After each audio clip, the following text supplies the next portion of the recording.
ಇನ್ನು ಮೈಸೂರು ಮಾರುಕಟ್ಟೆಯಲ್ಲಿ ವ್ಯಾಪಾರಿಗಳ ನಡುವೆ ಗಲಾಟೆ ಆಗಿದೆ. ಮಾರುಕಟ್ಟೆ ಸ್ಥಳಾಂತರಕ್ಕೆ ಭಾರಿ ವಿರೋಧ ವ್ಯಕ್ತವಾಗಿದೆ. ಹಳೆ ಜಾಗದಲ್ಲೇ ಮಾರಾಟಕ್ಕೆ ವ್ಯಾಪಾರಿಗಳು ಪಟ್ಟನ್ನು ಹಿಡಿದಿದ್ದಾರೆ.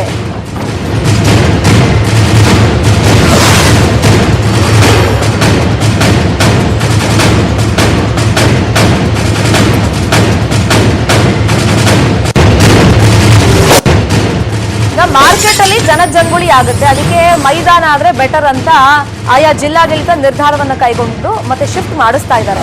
ಬಟ್ ಈ ವ್ಯಾಪಾರಸ್ಥರು ಏನ್ ಮಾಡಿದ್ದಾರೆ, ನಾವಲ್ಲಿ ಹೋಗಲ್ಲ, ನಮ್ಗೆ ಹಳೆ ಮಾರ್ಕೆಟ್ ಏನಿತ್ತು ಅಲ್ಲೇ ಅವಕಾಶ ಕೊಡಿ, ಹೊಸ ಮಾರ್ಕೆಟ್ಗೆ ನಾವು ಹೋಗೋದೇ ಇಲ್ಲ ಅಂತ ವ್ಯಾಪಾರಿಗಳು ಗಲಾಟೆ ಮಾಡ್ತಿದ್ದಾರೆ, ಪ್ರತಿಭಟನೆ ಮಾಡ್ತಿದ್ದಾರೆ. ಸದ್ಯಕ್ಕೆ ಸ್ಥಳಕ್ಕೆ ಶಾಸಕ ರಾಮದಾಸ್ ಬಂದಿದ್ರು, ಅವರಿಗೆ ಘೇರಾವ್ ಹಾಕಿದ್ದಾರೆ, ಜೊತೆಗೆ ಮಾತಿನ ಚಕಮಕಿ ನಡೆಸಿದ್ದಾರೆ.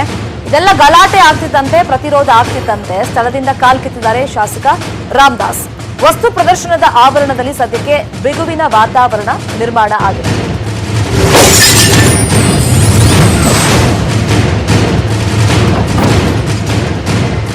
ಜಿಲ್ಲಾಧಿಕಾರಿಗಳು ನಿನ್ನೆ ಆದೇಶ ಕೊಟ್ಟಿದ್ರು, ಬಟ್ ನಿನ್ನೆ ಸ್ವಲ್ಪ ಗೊಂದಲ ಇದೆ ಅಂತ ನಾವೆಲ್ಲ ತಿಳ್ಕೊಂಡಿದ್ವಿ. ಬಟ್ ಆಕ್ಚುಲ್ ಆಗಿ ವಿಚಾರ ಏನು ಅಂತ ಈಗ ಗೊತ್ತಾಗ್ತಿದೆ ನೋಡಿ. ನಾವು ಯಾವುದೇ ಕಾರಣಕ್ಕೂ ಹಳೆ ಮಾರ್ಕೆಟ್ ಬಿಟ್ಟು ಈಗ ಹೊಸ ಜಾಗ ಏನ್ ಕೊಟ್ಟಿದ್ದಾರೆ, ಆ ವಸ್ತು ಪ್ರದರ್ಶನದ ಆವರಣ ಏನಿದೆ ಅಲ್ಲಿಗೆ ಹೋಗೋದಿಲ್ಲ ಅಂತ ಪಟ್ಟನ್ನು ಹಿಡಿದು ಕೂತಿದ್ದಾರೆ. ಸ್ಥಳಕ್ಕೆ ರಾಮದಾಸ್ ಅವರು ಹೋಗಿದ್ರು, ಅವ್ರಿಗೂ ಕೂಡ ಘೇರಾವ್ ಹಾಕಿ ಮಾತಿನ ಚಕಮಕಿ ನಡೆಸಿದ್ದಾರೆ. ಬಟ್ ಇಲ್ಲಿ ಅವ್ರ ಸಮಸ್ಯೆ ಏನು ಅನ್ನೋದೇ ಅರ್ಥ ಆಗ್ತಿಲ್ಲ. ಇಲ್ಲಿ ಹಳೆ ಮಾರ್ಕೆಟ್ ಅಲ್ಲಿ ಹೋದ್ರೆ ಈಗ ಅಲ್ಲಿ ಸ್ಪೇಸ್ ಕಡಿಮೆ ಇರುತ್ತೆ, ಜನಜಂಗುಳಿ ಜಾಸ್ತಿ ಆಗುತ್ತೆ, ಅದಕ್ಕೋಸ್ಕರ ಮೈದಾನಕ್ಕೆ ಶಿಫ್ಟ್ ಮಾಡಿದ್ರು. ವ್ಯಾಪಾರಸ್ಥರು ವಿರೋಧ ವ್ಯಕ್ತಪಡಿಸ್ತಾರೆ.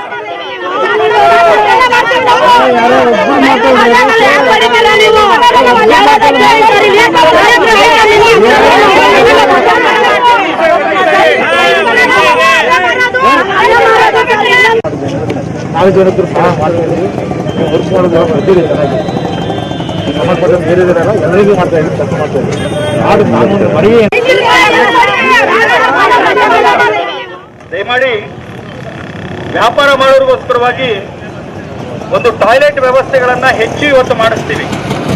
ದಯಮಾಡಿ ಗೋಡೆ ಪಕ್ಕದಲ್ಲಿ ಹೋಗಿ ಟಾಯ್ಲೆಟ್ ಈಗಾಗಲೇ ಟಾಯ್ಲೆಟ್ ವ್ಯವಸ್ಥೆಗಳು ಇಲ್ಲಿದೆ, ನಿಮ್ಮ ಎದುರುಗಡೆ ಇದೆ ನೋಡಿ, ಇಲ್ಲಿ ಎದುರುಗಡೆ ಟಾಯ್ಲೆಟಿನ ವ್ಯವಸ್ಥೆ ಇದೆ.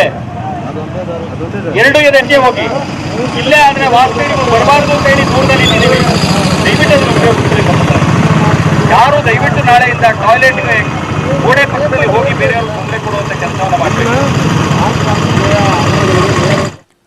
ಈ ಬಗ್ಗೆ ಮತ್ತಷ್ಟು ಮಾಹಿತಿಯನ್ನು ಕೊಡ್ತಾರೆ ಮೈಸೂರಿನ ನೇರ ಸಂಪರ್ಕದಲ್ಲಿ ನಮ್ಮ ರಿಪೋರ್ಟರ್ ಪುಟ್ಟಪ್ಪ ನಮ್ಮನ್ನ ಜಾಯ್ನ್ ಆಗಿದ್ದಾರೆ. ಪುಟ್ಟಪ್ಪ, ಈಗ ವ್ಯಾಪಾರಸ್ಥರದ್ದು ಏನ್ ಕಂಪ್ಲೇಂಟ್ ಇದೆ? ಶೌಚಾಲಯ ಇಲ್ಲ, ನಮಗೆ ಫೆಸಿಲಿಟಿ ಸಿಗಲ್ಲ ಅಂತಾನ, ಯಾತಕ್ಕೋಸ್ಕರ ಈ ವಿರೋಧ ಅವ್ರದ್ದು?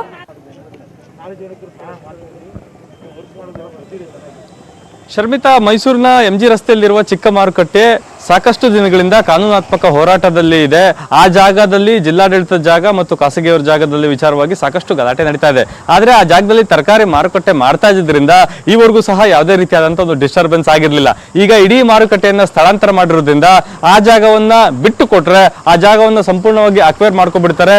ನಾವು ಮತ್ತೆ ಆ ಜಾಗದಲ್ಲಿ ಮಾರಾಟ ಮಾಡೋದಕ್ಕೆ ಅವಕಾಶ ಸಿಗೋದಿಲ್ಲ ಅನ್ನೋ ಕಾರಣಕ್ಕಾಗಿ ವ್ಯಾಪಾರಸ್ಥರು ಹಳೆ ಮಾರ್ಕೆಟ್ ಅನ್ನ ಬಿಟ್ಟು ಬರ್ತಾ ಇಲ್ಲ. ನಾವೀಗ ದೃಶ್ಯಗಳಲ್ಲಿ ನೋಡಬಹುದು, ಮೈಸೂರಿನ ವಸ್ತು ಪ್ರದರ್ಶನ ಆವರಣಕ್ಕೆ ಒಂದು ಹೊಸ ಮಾರ್ಕೆಟ್ ಅನ್ನು ಶಿಫ್ಟ್ ಮಾಡಲಾಗಿದೆ. ಇಷ್ಟು ದೊಡ್ಡ ಮತ್ತು ವಿಶಾಲವಾದಂತ ಮೈದಾನ ಇದ್ರೂ ಸಹ ಯಾವುದೇ ರೀತಿಯಾದಂತಹ ಪ್ರಯೋಜನ ಇಲ್ಲಿ ಸಿಗ್ತಾ ಇಲ್ಲ. ನಾವು ದೃಶ್ಯಗಳು ನೋಡಬಹುದು, ಎರಡು ಕಡೆ ಅಂದ್ರೆ ವಸ್ತು ಪ್ರದರ್ಶನದ ಪಾರ್ಕಿಂಗ್ ಏನಿದೆ ಆ ಎರಡು ಕಡೆ ಸುಮಾರು 15 ಎಕರೆಗೂ ವಿಶಾಲವಾದಂತಹ ಜಾಗ ಇದೆ. ಅಲ್ಲಿ ಮಾರ್ಕಿಂಗ್ ಅನ್ನು ಸಹ ಮಾಡಲಾಗಿದೆ. ಸಾರ್ವಜನಿಕರು ವ್ಯಾಪಾರಸ್ಥರು ನಿಂತುಕೊಂಡು ಕೂತ್ಕೊಂಡು ಸೋಷಿಯಲ್ ಡಿಸ್ಟೆನ್ಸ್ ಅನ್ನ ಮೇಂಟೈನ್ ಮಾಡಿಕೊಂಡು ವ್ಯಾಪಾರವನ್ನ ಮಾಡಬಹುದು. ಆದ್ರೆ ಅದ್ಯಾವುದಕ್ಕೂ ಸಹ ಜನ ಮನೆ ಆಗ್ತಾ ಇಲ್ಲ. ವ್ಯಾಪಾರಸ್ಥರು ಇಲ್ಲಿಗೆ ಬರ್ತಾ ಇಲ್ಲ, ಪೊಲೀಸರು ಅಲ್ಲಿ ವ್ಯಾಪಾರ ಮಾಡೋದಕ್ಕೆ ಅವಕಾಶವನ್ನ ಕೊಡ್ತಾ ಇಲ್ಲ. ಇವೆರಡರ ನಡುವೆ ಸಾರ್ವಜನಿಕರಿಗೆ ತರಕಾರಿಯೂ ಸಹ ಸಿಗೋದಂತೂ ತೊಂದರೆ ಆಗ್ತಾ ಇದೆ. ಸದ್ಯಕ್ಕೆ ಇವತ್ತಿನ ಮಟ್ಟಿಗೆ ಅರ್ಧಂಬರ್ಧ ವ್ಯಾಪಾರ ಆಗಿದೆ. ಆದ್ರೆ ನಾಳಿನ ಮಟ್ಟಿಗೆ ಇದು ಪರಿಸ್ಥಿತಿ ವಿಕೋಪಕ್ಕೆ ಹೋದ್ರೆ ನಿಜಕ್ಕೂ ಮೈಸೂರಿನಲ್ಲಿರುವಂತಹ ಸಾರ್ವಜನಿಕರಿಗೆ ತರಕಾರಿ ಸಿಗೋದು ಸಹ ಕಷ್ಟವಾಗುತ್ತೆ. ಅದೇ ರೀತಿಯಲ್ಲಿ ಜನಜಂಗುಳಿ ಸೇರ್ಕೊಂಡ್ರೆ ಇಲ್ಲಿಂದ ಇಡೀ ಮೈಸೂರು ನಗರಕ್ಕೆ ಸೋಂಕು ಹರಡೋದ್ರಲ್ಲಿ ಯಾವುದೇ ರೀತಿಯ ಅನುಮಾನಗಳು ಇಲ್ಲ ಅಂತಾನೆ ಹೇಳ್ಬೋದು. Sharmita, fine, thank you Puttappa ತಮ್ಮ ಇನ್ಫಾರ್ಮೇಶನ್ಗೆ.